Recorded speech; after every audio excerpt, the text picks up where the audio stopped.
So hello guys, कैसे हो आप सभी। आज हम बात करेंगे केजीएफ के बारे में।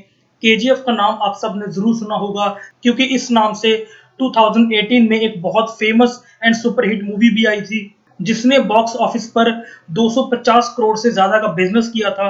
एंड अभी 3-4 महीने पहले इस मूवी के सेकंड पार्ट का एक टीजर भी आया था जिसको यूट्यूब पर अभी तक 192 मिलियन से ज्यादा लोग देख चुके हैं। सो आप इसी बात से इस मूवी के फैन बेस का अंदाजा भी लगा सकते हो। सो आज हम बात करेंगे केजीएफ के बारे में। एक्चुअल में केजीएफ है क्या, इसका क्या मीनिंग है, इसमें माइनिंग कब स्टार्ट हुई थी, वो कौन सी पहली फैसिलिटी थी जो पूरे इंडिया में सबसे पहले केजीएफ को मिली थी, एंड केजीएफ को मिनी इंग्लैंड क्यों कहा जाता था, इन माइंस की कितनी डेप्थ थी, इन माइंस को कब बंद किया गया एंड क्यों बंद किया गया, अभी आज की डेट में इन माइंस की क्या कंडीशन है, एंड ये जो केजीएफ मूवी आई थी क्या ये ट्रू स्टोरी पर बेस्ड थी या नहीं।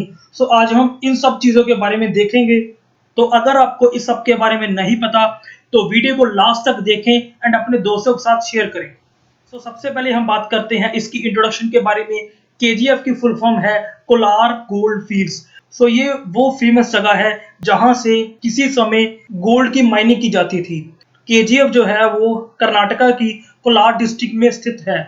इस जगह पर करीब 121 साल तक गोल्ड की माइनिंग की गई थी एंड ये वर्ल्ड की सेकंड डीपेस्ट माइन है।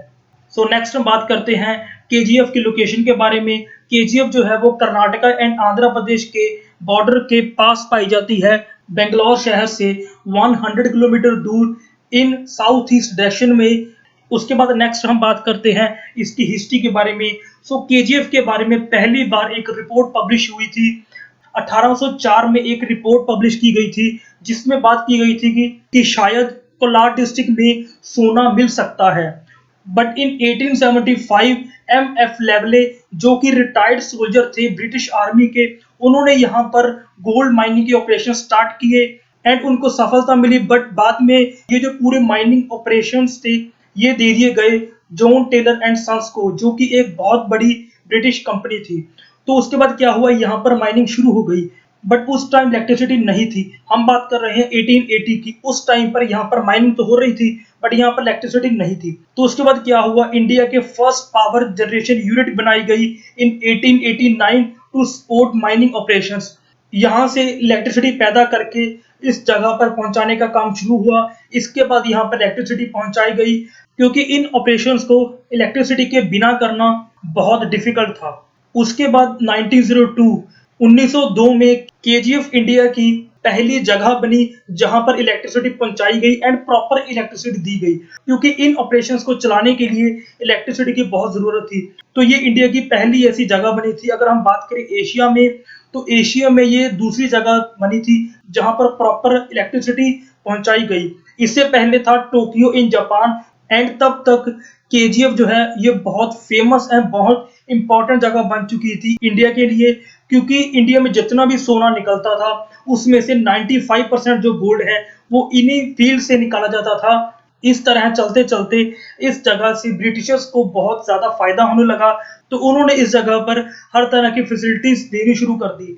फॉर एग्जांपल यहाँ पर हॉस्पिटल से, क्लब हाउसेस से, गोल्फ कोर्सेज, ये सभी चीजें जो कि एक हाईफाई स्टैंडर्ड लेवल्स को रिप्रेजेंट करती थी। सो नेक्स्ट अगर हम बात करें गोल्ड ओर की तो जो गोल्ड ओर थी वो 1 किलोमीटर की डेप्थ पर मिल जाती थी in early 20th century.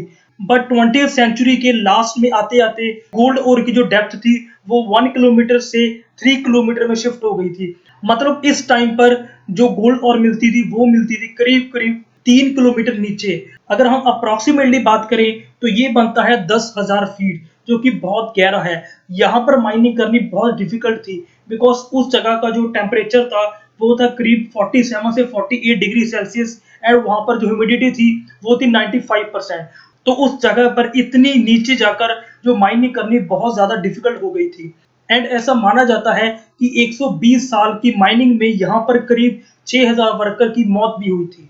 Next अब हम बात करते हैं इंडिया की इंडिपेंडेंस के बाद क्या हुआ। देखिए इंडिया की जब इंडिपेंडेंस हुई तो अंग्रेज इंडिया को छोड़कर चले गए बट जो ब्रिटिश कंपनी है उसने यहाँ पर माइनिंग की 1956 तक।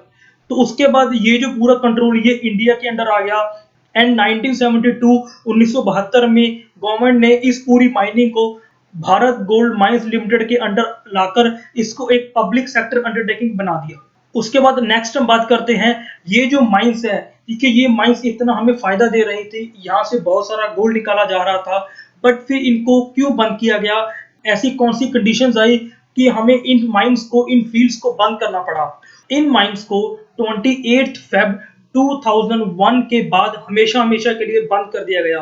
देखिए पहले क्या था, जब इसकी माइनिंग शुरू हुई थी इन 1880s में, तब उस टाइम हमें 47 ग्राम ऑफ गोल्ड मिलता था 1 टन ऑफ ओर से। मतलब हमें 1 टन ऑफ गोल्ड और से 47 ग्राम गोल्ड मिलता था। बट 1990 आते आते हमें 1 टन ऑफ ओर से सिर्फ और सिर्फ 3 ग्राम सोना ही मिलता था, because of depletion of high grade और रिजर्व। एंड इसका जो प्रोडक्शन कॉस्ट था वो भी बहुत हाई था। इट मीन्स हमारा जो खर्चा वो ज्यादा हो रहा था इन माइंस ऑपरेशंस में, एंड हमें उससे जो फायदा है, हमें जो गोल्ड है वो भी बहुत कम मिलने लगा। तो आगे इन माइंस को कंटिन्यू करना हमारे लिए एक बहुत बड़ा लॉस था। तो इसीलिए इन माइंस को हमेशा हमेशा के लिए बंद कर दिया गया। हमने पहले पढ़ा था कि केजीएफ से अंग्रेजों को बहुत फायदा हो रहा था, तो इसीलिए उन्होंने इस जगह पर हर तरह की फैसिलिटीज पैदा की। इसीलिए इस जगह को मिनी इंग्लैंड भी कहा जाता था।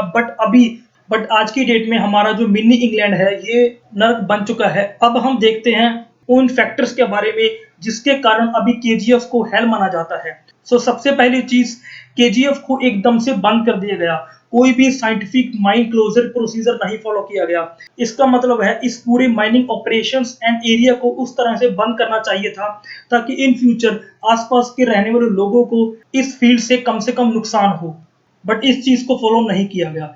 नेक्स्ट जो सबसे डेंजरस है वो है माइन वेस्ट। देखिए जब भी किसी भी जगह पर माइनिंग की जाती है तो बहुत सारे केमिकल्स का यूज किया जाता है जो कि इन फ्यूचर वहाँ की हवा को, वहाँ की सॉइल, वहाँ के वाटर को इफेक्ट करता है। ये जो माइन वेस्ट है इसके बहुत ऊंचे ऊंचे पहाड़ पाए जाते हैं केजीएफ में, जो कि करीब करीब 8 से 10 मीटर ऊंचे हैं। देखिए इतना बड़ा जो माइन वेस्ट है ये आसपास के लोगों के लिए skin allergies, lung cancer and respiratory problems को पैदा कर रहा है। एंड साथ के साथ उस जगह पर water, air and soil pollution भी हो रहा है। जब तक केजीएफ फील्ड्स में माइनिंग हो रही थी तब तक उस जगह पर प्रॉपर इलेक्ट्रिसिटी, वाटर एंड और भी फैसिलिटीज मिल रही थी।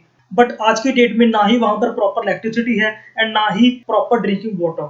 जो भी माइन में वर्कर्स थे उनकी एंड उनकी फैमिलीज की जो फाइनेंशियल कंडीशन है आज वो बहुत खराब है, क्योंकि जब तक केजीएफ में माइनिंग चल रही थी ये सभी लोग वहां पर काम कर रहे थे, इनको रोजगार मिल रहा था।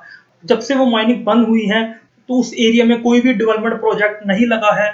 इन लोगों को कम से कम बेंगलोर जाना पड़ता है रोजगार के लिए। तो इसीलिए इनकी जो फाइनेंशियल कंडीशन है वो आगे से बहुत खराब हो गई है। आज की डेट में केजीएफ में करीब 2.5 लाख लोग रहते हैं जो कि 100 स्क्वायर फीट से भी छोटे घरों में रहते हैं। एंड केजीएफ में इस तरह की करीब करीब 400 कॉलोनीज हैं। तो अगर हम ओवरऑल देखें तो इन माइनस के बंद होने का बहुत बड़ा इम्पैक्ट पड़ा है आसपास के लोगों पर, उनकी हेल्थ पर, उनकी एम्प्लॉयमेंट पर एंड उनकी फाइनेंशियल कंडीशन पर। तो लास्ट में अगर हम बात करें केजीएफ मूवी के बारे में तो वो किसी भी एंगल से ट्रू स्टोरी नहीं है, वो सिर्फ और सिर्फ एक फिक्शनल स्टोरी है। ये थी एक छोटी सी कहानी केजीएफ के बारे में। आई होप आपको ये वीडियो पसंद आई होगी। अगर आपको वीडियो पसंद आई है तो वीडियो को लाइक, कमेंट और शेयर करना ना भूलें अपने दोस्तों के साथ, एंड हमारे चैनल को सब्सक्राइब कर लें for upcoming interesting videos. Thank you.